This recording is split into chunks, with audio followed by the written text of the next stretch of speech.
Hello friends, स्वागत है आपका आपके अपने यूट्यूब चैनल फिजिक्स का अड्डा बाई नितिन सर में। फ्रेंड्स, आज बेसिक मैथमेटिकल टूल्स की आज लास्ट क्लास है और आज के क्लास में हम जियोमेट्री मीन्स ज्यामिति के बारे में चर्चा करेंगे। बच्चों, ज्यामिति के बारे में आपने 10th क्लास में पहले ही पढ़ चुका है। आज हम फिजिक्स ओरिएंटेड ज्यामिति या फिर जियोमेट्री का जो यूजेस है इसके बारे में पढ़ेंगे। हम जो यहाँ पर पढ़ने जा रहे हैं ये 11th क्लास और 12th क्लास और आफ्टर 12th जो फिजिक्स इंपॉर्टेंट चीजें होती हैं, फिजिक्स से रिलेटेड जो चीजें होती हैं, हम उसी के बारे में डिस्कस करेंगे। क्योंकि जियोमेट्री का पोर्शन बहुत ज्यादा बड़ा है और जियोमेट्री अगर आप पढ़ना चाहें तो जियोमेट्री एक प्रकार से कहा जाए तो एक पूरा सिलेबस बन जाएगा। पर यहाँ पर हम आज के लेक्चर में बात करेंगे फिजिक्स ओरिएंटेड जियोमेट्री की। तो चलिए हम स्टार्ट करते हैं। तो जियोमेट्री को बेसिकली हम दो प्रकार से पढ़ेंगे। फर्स्ट रहेगा हमारा कोऑर्डिनेट जियोमेट्री और सेकंड रहेगा एनालिटिकल जियोमेट्री। तो फर्स्ट है हमारा कोऑर्डिनेट और सेकंड रहेगा हमारा एनालिटिकल। ठीक है, इसको आप कोऑर्डिनेट जियोमेट्री को आप ज्यामिति निर्देशांक या फिर निर्देशांक ज्यामिति के नाम से जानते हैं। निर्देशांक ज्यामिति, और इसको आप जानते हैं वैश्लेषिक ज्यामिति।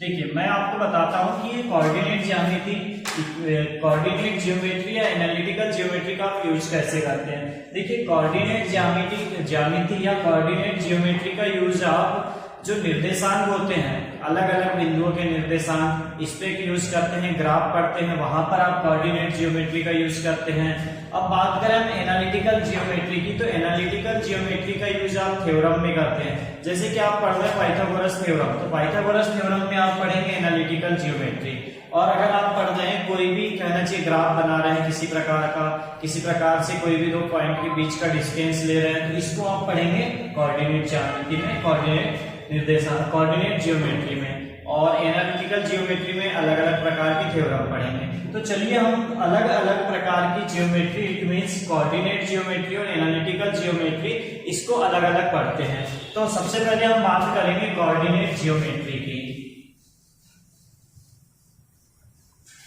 तो चलिए अब हम स्टार्ट करते हैं कोऑर्डिनेट जियोमेट्री। इसका हिंदी नाम है निर्देशांक ज्यामिति। निर्देशांक ज्यामिति।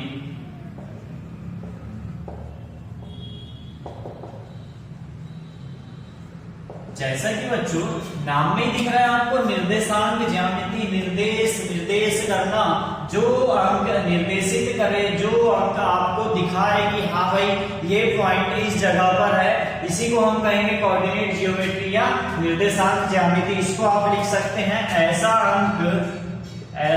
अंक जो निर्देशित करे। देखो, ऐसा जो निर्देशित करे इसको हम क्या कहेंगे, निर्देशांक ज्यामिति में पढ़ेंगे या कोऑर्डिनेट जियोमेट्री में पढ़ेंगे। इसको समझने के लिए हम क्वाड्रेंट लेते हैं। देखिए, ये रहा आपके पास एक क्वाड्रेंट, फर्स्ट, सेकंड, थर्ड और फोर्थ। सपोज दैट ये ओरिजिन है इसका, ये है हमारा एक्स एक्सिस, ये है वाई एक्सिस। सपोज दैट कोई पॉइंट है P, ये पॉइंट P यहाँ पर है और इस पॉइंट P के कोऑर्डिनेट है x1 और y1, तब x1 जो है ये इस y एक्सिस से डिस्टेंस को शो करेगा।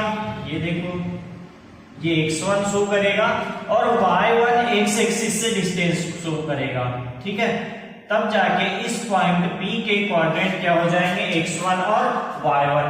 यहां पर हम लिख देते हैं कि जो x कोऑर्डिनेट है, क्या x कोऑर्डिनेट है, ये x कोऑर्डिनेट है, x कोऑर्डिनेट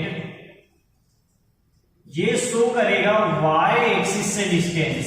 किससे डिस्टेंस शो करेगा, y एक्सिस से डिस्टेंस। और जो y कोऑर्डिनेट है, ये x एक्सिस से डिस्टेंस शो करेगा। y कोऑर्डिनेट ये शो करेगा x एक्सिस से डिस्टेंस।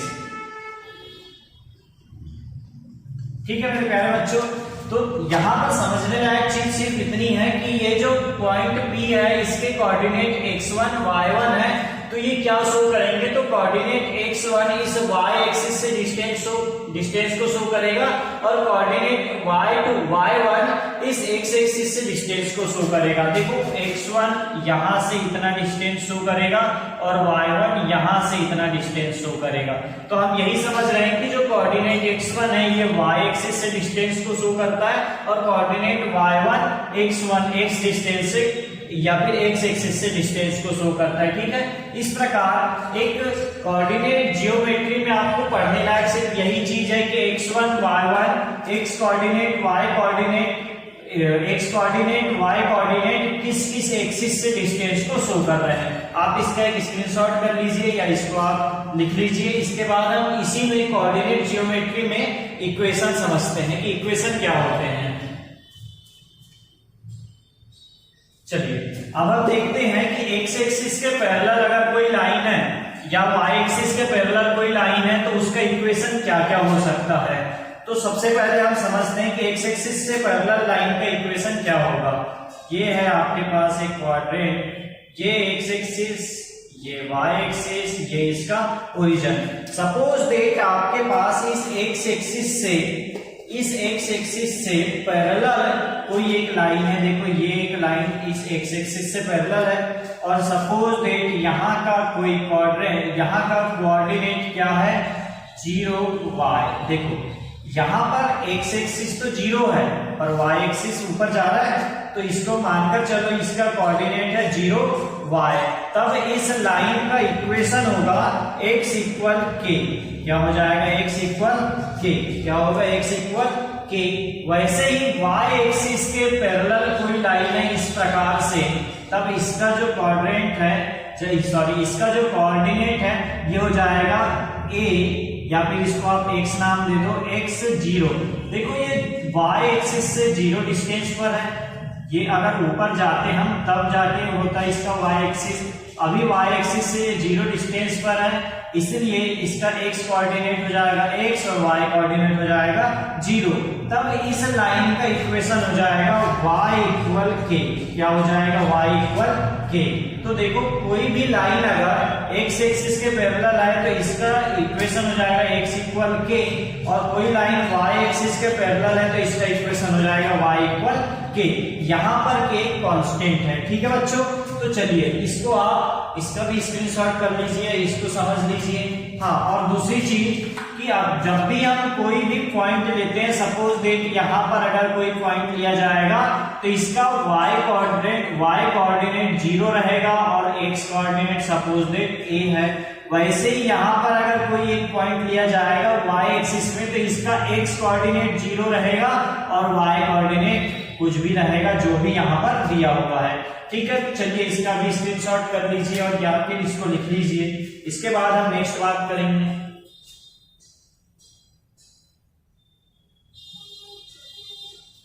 चलिए इसके बाद हम समझते हैं कि कोई भी दो पॉइंट के बीच का डिस्टेंस कैसे मेजर करते हैं। तो इसके बाद हम समझेंगे कोई भी दो पॉइंट के बीच का डिस्टेंस कैसे मेजर करते हैं। तो अगली साइड लेंगे हमारी दो बिंदुओं के बीच की दूरी, दो बिंदुओं के बीच की दूरी, distance between two points, distance between two points. तो सपोज दैट आपके पास यहाँ कोई एक पॉइंट A है और यहाँ एक पॉइंट B है। मानकर चलते हैं कि ये जो पॉइंट A है इसके कोऑर्डिनेट x1 y1 है और यहाँ पर जो पॉइंट B है इसके कोऑर्डिनेट x2 y2 है। तब ये जो दोनों पॉइंट A B है ये दोनों के बीच का डिस्टेंस क्या होगा।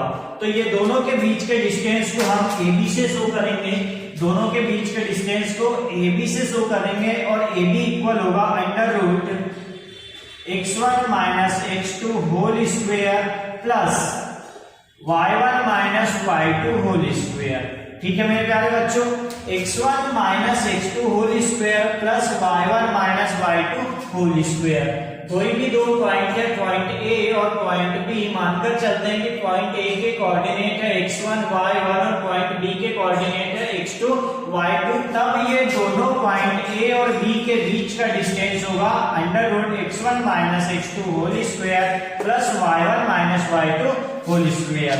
चलिए इसका भी आप स्क्रीनशॉट कर लीजिए। चलिए अब नेक्स्ट पढ़ते हैं हम कि कोई भी एक ट्रायंगल है तो उस ट्रायंगल का एरिया कैसे डिफाइन करना है, एंगल का जो क्षेत्रफल है वो कैसे निकालेंगे। तो नेक्स्ट है हमारा त्रिभुज का क्षेत्रफल। क्या है? त्रिभुज का क्षेत्रफल, एरिया ऑफ ट्रायंगल।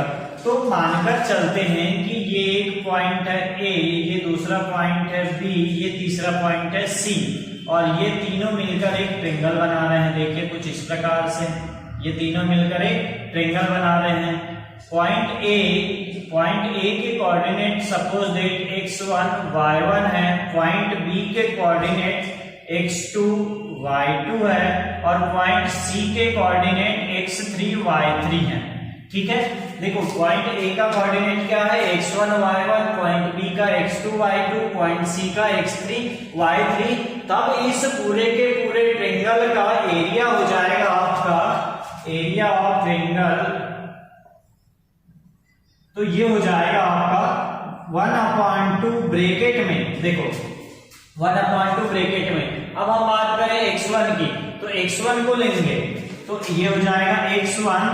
अब यहां पर x1 को लिए है तो इस पूरी की पूरी टर्म को छोड़ देंगे। नेक्स्ट बात करेंगे हम y3 y2, x को लेना है तो x को अगर हम ले रहे हैं बाहर तो x को छोड़ देंगे, x वाली टर्म को छोड़ देंगे। तो x1 को बाहर लिए तो y2 माइनस y3 क्या हो जाएगा, y2 माइनस y3 प्लस। अब हम लेंगे x2 को, क्या को लेंगे x2 को, तो इस x2 को लेंगे तो x2 ब्रैकेट में हो जाएगा y3 minus y1, y3 minus y1 plus x1 हो गया, x2 हो गया। अब लेंगे हम x3 को, तो x3 को लेंगे तो इसको छोड़ देंगे y1 माइनस y2। बोलो इतनी चीज समझ आई? बहुत ही इजी है, आप इसको थोड़ा सा कॉन्सेप्ट समझिए इसका। जब हम x1 को लेंगे तो इसको छोड़ देंगे, यहां पर भी y2 माइनस y3 करेंगे जैसा कि किए हैं हमने। जब हम x2 को लेंगे तो इसको पूरे को छोड़ देंगे, y3 माइनस y1 करेंगे जैसा कि यहाँ किए। और जब x3 को लेंगे तो इसको छोड़ देंगे, y1 माइनस y2 करेंगे। तो इस प्रकार किसी भी ट्रायंगल का एरिया कैसे डिफाइन होगा, 1/2 ब्रैकेट में x1 y2 minus y3 plus x2 y3 minus y1 plus x3 bracket में y1 माइनस y2। ठीक है, तो इसका आप स्क्रीनशॉट कर लीजिए या इसको लिख लीजिए। चलिए इस प्रकार जो कोऑर्डिनेट जियोमेट्री है, हम इतनी ही कोऑर्डिनेट जियोमेट्री पढ़ेंगे क्योंकि फिजिक्स में सिर्फ और सिर्फ इतनी ही कोऑर्डिनेट जियोमेट्री की अप्लाई होती है। इसके बाद हम एनालिटिकल जियोमेट्री देखते हैं। ठीक है, एनालिटिकल जियोमेट्री, या इसको आप वैश्लेषिक ज्यामिति भी कहते हैं। क्योंकि देखो ये जो एनालिटिकल जियोमेट्री, ये थ्योरम भी यूज होता है कि अलग अलग थ्योरम को समझने के लिए हम जो कहना चाहिए कि जियोमेट्री यूज करते हैं, इसको हम कैसे करेंगे। तो देखो एनालिटिकल जियोमेट्री का सबसे पहला यूज आप कोई भी एक जो लाइन है, कोई भी एक सिंपल लाइन है, उसका इक्वेशन शो करने में करेंगे। तो फर्स्ट हम पढ़ेंगे सरल रेखा का समीकरण, सरल रेखा का समीकरण, इक्वेशन ऑफ सिंपल लाइन। क्या है? Equation of simple line. तो सपोज दैट एक कोई सरल रेखा है, एक कोई सिंपल लाइन है, वो आपके पास कुछ इस प्रकार से है। ये आपके कोऑर्डिनेट है, इसका ओरिजिन O है। सपोज दैट कोई एक सिंपल लाइन कुछ इस प्रकार से है और ये एक्स एक्सिस के साथ थीटा एंगल पर है। क्या है? एक्स एक्सिस के साथ थीटा एंगल पर है। ये आपका एक्स एक्सिस, ये रहा वाई एक्सिस, ये माइनस एक्स माइनस वाई। देखो कोई एक सिंपल लाइन है, ये सिंपल लाइन एक्स एक्सिस के साथ थीटा एंगल पर है और वाई एक्सिस को पॉइंट बी पर इंटरसेक्ट करती है। वाई एक्सिस को पॉइंट बी पर इंटरसेक्ट करती है, या मानकर चलते हैं कि यहां से यहां तक का डिस्टेंस क्या है, सी है। यहां से ओरिजिन से लेकर इस पॉइंट तक का डिस्टेंस क्या है, सी है। तब इस लाइन का, ये जो आपके पास लाइन दिख रही है, इस लाइन का इक्वेशन हो जाएगा y equal M X plus C. क्या हो जाएगा? y equal M X plus C. यहां पर x सॉरी यहाँ पर C पॉइंट O से इस पॉइंट तक का डिस्टेंस है, y इसका इक्वेशन है, और m इस जो लाइन है ये इस लाइन का ग्रेडियंट है। क्या है m? इस लाइन का ग्रेडियंट, या इसी को आप ढाल भी कहते हैं, या इसको आप प्रवणता भी कहते हैं, प्रवणता। ठीक है, देखो यहाँ पर m इस लाइन का ढाल या प्रवणता है, और m इक्वल होता है tan थीटा। m इक्वल होता है क्या? tan theta. यहाँ पर थीटा ये वाला एंगल है। ठीक है मेरे प्यारे बच्चों, समझ आया? तो यहाँ पर m क्या है? प्रवणता या ढाल, और m इक्वल क्या होता है? tan theta. ठीक है, या फिर m इक्वल आप लिख सकते हैं dy बाई dx इक्वल क्या लिख सकते हैं आप? m। dy by dx equal m। देखो ये जो y है, ये जो y एक्सिस है, इस y एक्सिस का x एक्सिस के रिस्पेक्ट में डिफरेंशिएशन भी इसकी प्रवणता के बराबर होता है, ये इसके ग्रेडियंट के बराबर होता है। तो इस प्रकार आप लिख सकते हैं m equal dy by dx equal tan theta. ठीक है, देखो m equal tan theta, m equal dy by dx, तो तीनों पे एक साथ लिख सकते हैं m equal dy by dx equal tan theta. बोलिए इतना समझ आया? तो ये इस प्रकार simple equation of simple line का फर्स्ट टाइप था। ये इक्वेशन ऑफ सिंपल लाइन का फर्स्ट टाइप था कि कोई एक सिंपल लाइन y एक्सिस को c डिस्टेंस पर इंटरसेक्ट करे और वो x एक्सिस के साथ थीटा एंगल पर रहे, तब इस लाइन का इक्वेशन हो जाएगा y equal mx plus c। y equal क्या हो जाएगा? mx plus c। यहाँ पर m इस लाइन का ग्रेडियंट है, जिसको आप प्रवणता या फिर इसका सरल रेखा का ढाल भी करते हैं। तो चलिए इसका स्क्रीनशॉट कर लीजिए, इसको लिख लीजिए। चलिए इसका सेकेंड टाइप देखते हैं। इसका सेकेंड टाइप मानकर चलते हैं कि ये जो सेकेंड लाइन है ये कुछ इस प्रकार से है। देखो ये आपका कोऑर्डिनेट हो गया, कोऑर्डिनेट ये x एक्सिस, ये y एक्सिस, x y, ये इसका ओरिजिन हो। सपोज दैट अब एक कोई लाइन है वो कुछ इस टाइप से है, ये है, और ये x एक्सिस को पॉइंट a O पर इंटरसेक्ट कर रही है, और ये सॉरी a 0 पर और ये 0 b पर, क्योंकि इसके जो कोऑर्डिनेट है इस जगह के, इस पॉइंट के, वो x एक्सिस का कोऑर्डिनेट और y 0 है इसका, और ये y एक्सिस का कोऑर्डिनेट और x 0 है। तो सपोज दैट कोई एक लाइन है जो x एक्सिस को a 0 पर इंटरसेक्ट कर रही है और y एक्सिस को 0 b पर इंटरसेक्ट कर रही है, तब इस लाइन का इक्वेशन हो जाएगा x upon a plus y upon b equal 1। x upon a plus y upon b equal 1। x upon a plus y upon b equal 1। ठीक है मेरे प्यारे बच्चों, इस प्रकार ये जो सिंपल लाइन है इसका सेकेंड टाइप इक्वेशन ये हो गया, ये हो गया सेकेंड टाइप का इक्वेशन। इससे जस्ट पहले जो हमने पढ़े y equal mx plus c, ये फर्स्ट टाइप का इक्वेशन था, और ये x upon a plus y upon b equal 1 second type का इक्वेशन हो गया। इसका भी आप स्क्रीनशॉट कर लीजिए। चलिए अब हम इसी में पढ़ते हैं कि एक कोई सर्कल है उसका इक्वेशन कैसे दिया जाएगा। सर्कल का इक्वेशन कैसे दिया जाएगा तो सेकंड होगा। तो सेकंड नंबर है हमारा वृत्त का समीकरण, इक्वेशन ऑफ सर्कल। तो मानकर चलो कि आपके पास कोई एक सर्कल दिया हुआ है जिसका रेडियस a है, ये आपका ओरिजिन हो गया, और इसका रेडियस सपोज दैट a है, और ये आपके पास एक सर्कल है। देखो इसका रेडियस a है, तो ये इस पॉइंट के कोऑर्डिनेट क्या हो जाएंगे?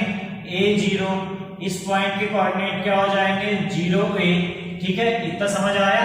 तो इस ये जो सर्कल दिया है आपका, इस सर्कल का इक्वेशन हो जाएगा X square plus Y square equal A square. X square plus Y square equal A square. यहाँ पर ए इस सर्कल का रेडियस है, इस सर्कल की क्या है? रेडियस है। इस प्रकार एक सर्कल का equation X square plus Y square equal A से दिया जाएगा। ठीक है मेरे प्यारे बच्चों, इसका आप स्क्रीनशॉट कर लीजिए और लिख लीजिए।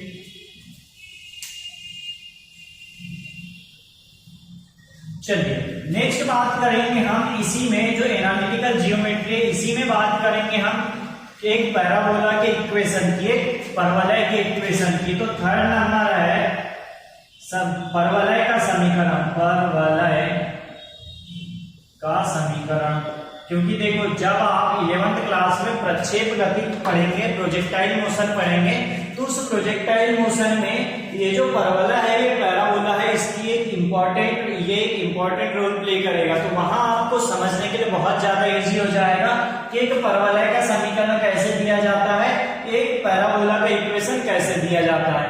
क्योंकि आप प्रोजेक्टाइल मोशन तो बाद में पढ़ेंगे, उससे पहले आप यहाँ पर इस परवलय के समीकरण के बारे में, पैराबोला के इक्वेशन के बारे में पढ़ लेंगे, तो वो आपको इजी होगा। तो मानकर चलो कि ये क्वाड्रेंट है और इसमें यहाँ पर एक कहना चाहिए कि एक पैराबोला है, एक परवलय है, और ये इस पॉइंट पर इंटरसेक्ट कर रहा है, और इस पॉइंट पे मानकर चलते हैं कि क्वाड्रेंट क्या है, AE0। देखो ये जो परवलय है, इसका कहना चाहिए कि जो क्वाड्रेंट है वो कुछ इस प्रकार से दिखाया जाता है, AE0, क्योंकि ये एक्स एक्सिस की बात हो रही है और ये है वाई एक्सिस। एक्स एक्सिस की बात हो रही है इसलिए AE0 है। यहाँ कहीं बात होती तो ये 0 B होता इस टाइप से। तो ये जो ये जो परवलय है आपके पास, इस परवलय का आप समीकरण देंगे y² इक्वल 4ax से, y² इक्वल 4ax से, क्योंकि ये जो परवलय है ये x एक्सिस पे है और x कोऑर्डिनेट इसका जो भी रहेगा, जो दिया रहेगा वह रहेगा। तो इस प्रकार इस परवलय का, इस पैराबोला का इक्वेशन क्या रहेगा, y² equal 4ax, y² equal 4ax। तो चलिए इसका भी आप स्क्रीनशॉट कर लीजिए। चलिए इस प्रकार बेसिक मैथमेटिकल टूल की आज ये लास्ट क्लास थी, और जियोमेट्री का हमने जितना पोर्शन यहाँ पर पढ़े हैं ये आपके लिए, फिजिक्स के लिए बहुत ज्यादा इंपॉर्टेंट रोल प्ले करेगा। और मैं आशा करता हूँ कि इसको आप प्रॉपर तरीके से लिखे हैं, प्रॉपर तरीके से समझे हैं। तो जितने भी बेसिक मैथमेटिकल टूल्स में हमने फॉर्मूला पढ़े हैं, ये फॉर्मूला को आप अच्छे से लर्न कीजिएगा, अच्छे से याद कीजिएगा। मैं आपको विश्वास दिलाता हूँ अगर आप ये पूरे के पूरे फॉर्मूला पढ़ते हो तो आपको फिजिक्स कहीं पर भी कठिन नहीं लगेगी। तो आज की जो हमारी क्लास थी ये बेसिक मैथमेटिकल टूल की लास्ट क्लास थी, और नेक्स्ट क्लास में हम 2024-25 के लिए 2024-25 के लिए 11th क्लास का कोर्स लॉन्च करने जा रहे हैं। और उस 11th क्लास के कोर्स में आप 0 से लेकर हाई लेवल तक के फिजिक्स, या फिर कहना चाहिए आप जो 11th क्लास में फिजिक्स पढ़ेंगे वो फिजिक्स का पूरा सिलेबस आपको मेरी इस यूट्यूब चैनल फिजिक्स का अड्डा बाय नितिन सर में मिल जाएगा। तो अगर ये वीडियो की सीरीज अच्छी लगी हो तो लाइक, शेयर और सब्सक्राइब करें, और इस सीरीज को अपने फ्रेंड से भी अधिक से अधिक शेयर कीजिए। चलिए मिलते हैं नेक्स्ट क्लास में, तब तक अपना ध्यान रखिए।